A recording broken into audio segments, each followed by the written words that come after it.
Well, I suppose it's time for me to address the Epstein Maxwell trial and my thoughts about it. And I don't know if I'm going to say anything that's particularly profound or anything that you won't have heard from a lot of other sources or anything that's just not common sense. But the thing is, common sense isn't common. So maybe it is worthwhile for me to just to reiterate some of these things. But a little while ago, when I was recording a video about the entire issue of Epstein's flight logs, and I think you can still find them out there. There's question about how complete they are, and if some of them have been scrubbed, and I think it's probable that a lot of them have. But still, I remember a year and a half, 2 years ago, going through an Epstein flight log, looking at some of the names on it. And this was in my old channel that's no longer around. But I remember looking at some of the names of people who flew on the Lolita Express.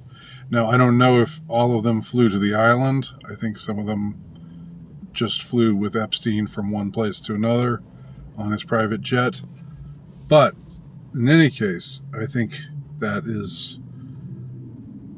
makes them at least worthy of questioning. That makes them worthy of suspicion. It's by no means an indication that they did anything illegal, but that they were hanging around with this man and his faithful cohort, Epstein and Maxwell, who were engaging in child prostitution, and it was more or less an open secret that he was doing so. That in itself makes them worthy of scrutiny. And I pointed out in this earlier video how if this was something on a smaller scale, say if there was a house in your neighborhood and it was well known that a certain van was picking people up and taking people to this house where there were known to be underage boys or girls, either one, doesn't matter, who were being used as child prostitutes, then you would suspect that the local police would want to have a conversation with every single person who was on that van, who had ridden that van that often traveled to this house where the riders of the van, those who were picked up in the van and who rode in the van, were quite often matched up with, or there were child prostitutes who were pimped or pandered out to them. But that has never taken place. That has never taken place. It still hasn't taken place, even through all of the Epstein and Maxwell trial. Now, I didn't follow the Epstein and Maxwell trial from gavel to gavel. I only followed it from kind of a distance, just because I don't know. I didn't suspect that there would be any great revelations to come out of it. Everything that you need to know about this case, it's already been out there. There have been people, victims who have talked. I guess I should say alleged victims for the sake of legality.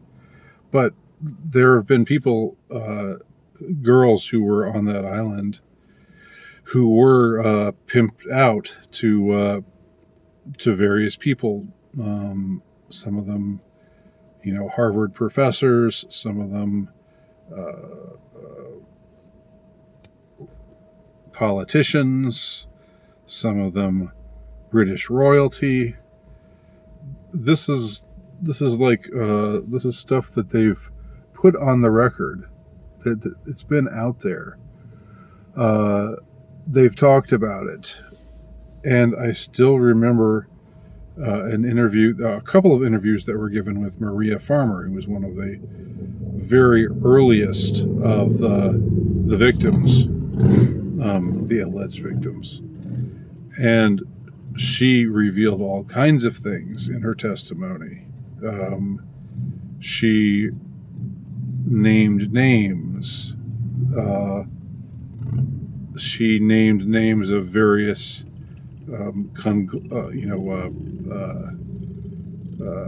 heads of industry. She said that Les Wexner, the owner of Victoria's Secret, basically was the head of the snake. I think those were her exact words. She spoke of how, and these are just a couple of things that I remember out of many. She indicted the Clintons, of course.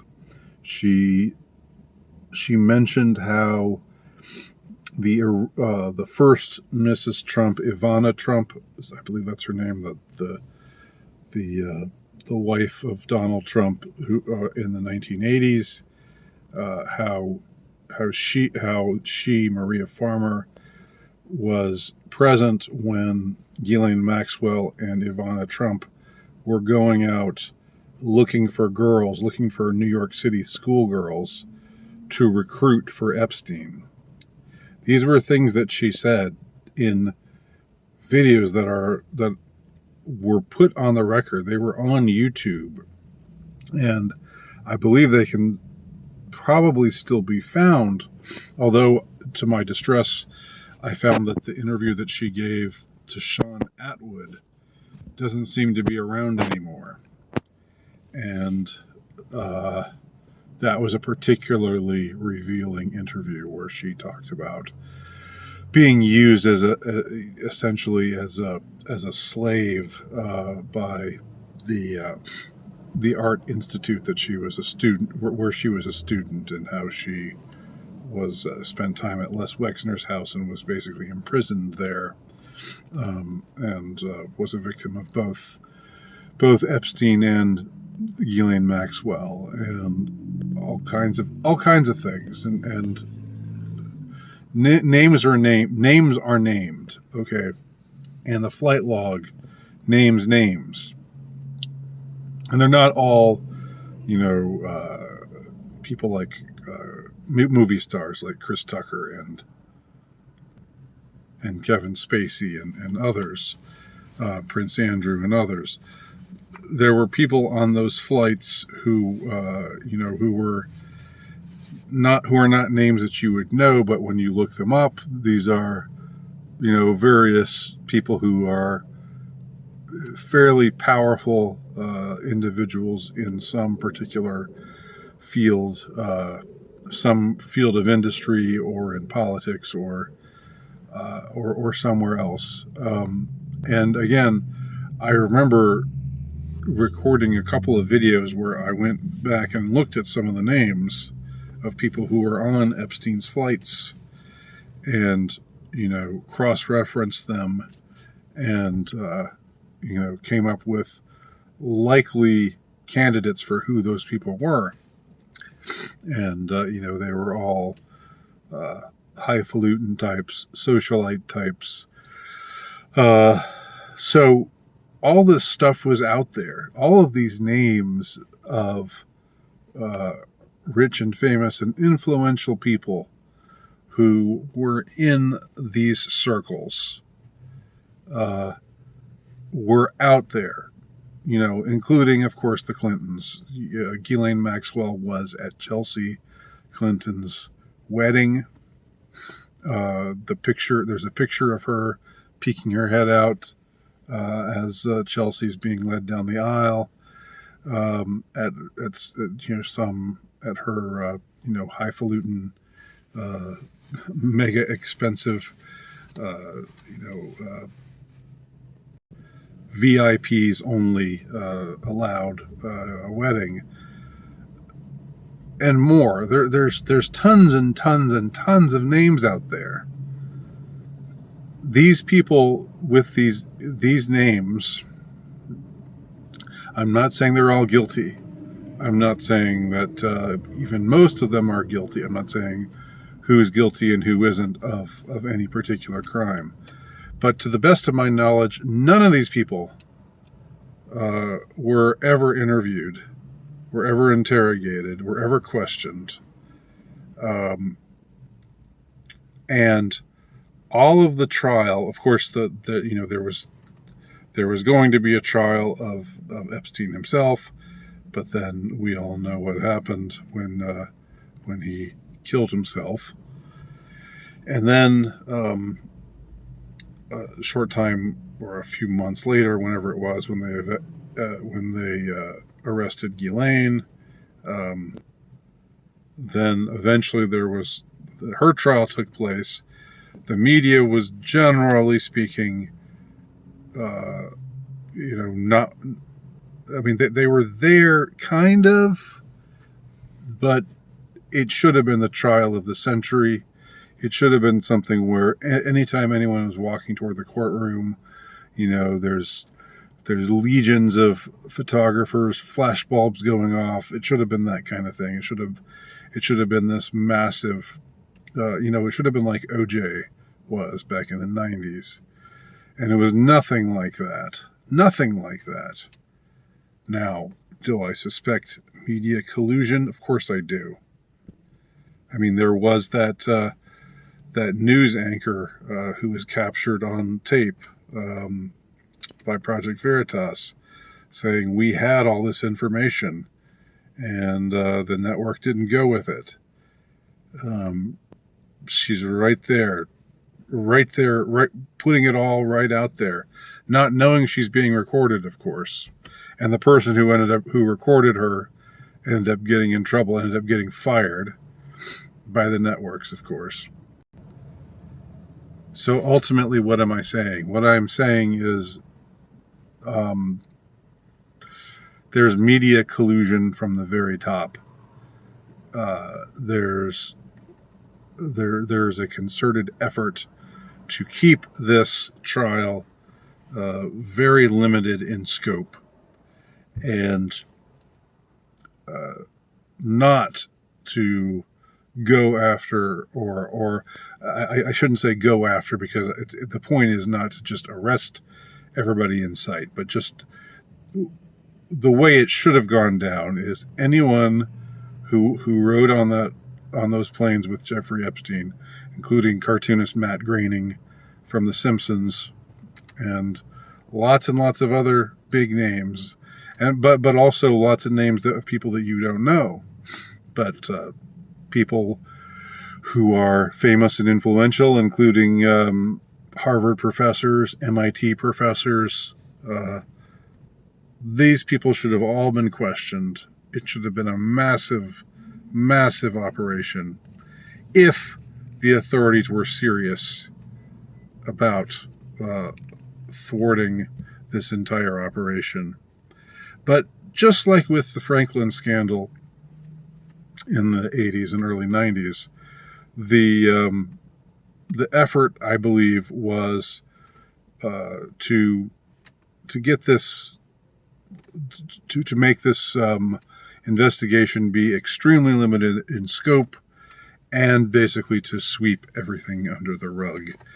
And there was no effort made to talk to any of these other people who were involved in one way or another. At least they were involved as far as knowing Jeffrey Epstein and Ghislaine Maxwell well enough to fly on on Epstein's private jet, which would suggest, because it wasn't like, it was an open secret. It was well known who Jeffrey Epstein was, what he was up to, what he was doing. there's of course that infamous quote from Donald Trump back in 2002 saying, "Oh, I know Jeffrey Epstein. He's a great guy," and I'm paraphrasing. Of course, he likes his women a little young, but anyway, that's how it is. He enjoys his social life. Trump knew back in 2002. He was saying, he was letting on that he knew. And if Maria Farmer's testimony is true, and his wife took part in selecting girls for the Epstein operation, which was also tangentially, well, not just tangentially, but it seemed in some way related to the fashion industry, people like Arthur Brunel, people like Les Wexner, the head of Victoria's Secret. All of these people have gone largely untouched. There have been no repercussions for these rich and powerful and influential people. And that simply tells me that this whole operation has been a sham from the start. It's been, like I said, an effort to make things very limited in scope, to only focus on the main alleged perpetrators. I don't know why they were, I guess they had to take the fall. I guess that Epstein himself eventually had to take the fall after years and years and years of getting away with doing what he was doing. After, facing a trial in 2007, 2008, and then getting a slap on the wrist and getting to having to spend a year in minimum security prison, where he got to leave during the week and go out and do his thing, and only had to check in for the weekends. Just this joke of a sentence that he got even back then. And then afterwards he goes right back into business again, and he's hanging out with the likes of Bill Gates and all kinds of other high mucky mucks associated with academia, associated with tech companies. I suppose what I'm saying here is, if anyone is foolish enough after this trial to think that the FBI is working for you, the common man and woman, and your children, to protect your children from harm from these predators, you are woefully naive, and you need to wake up immediately. And I just wanted to put that message out there. So let me know what you think. My name's Andy Nowicki. You can check out my work at altrightnovelist.com. My latest book, The Insurrectionist, can be purchased from terrorhousepress.com.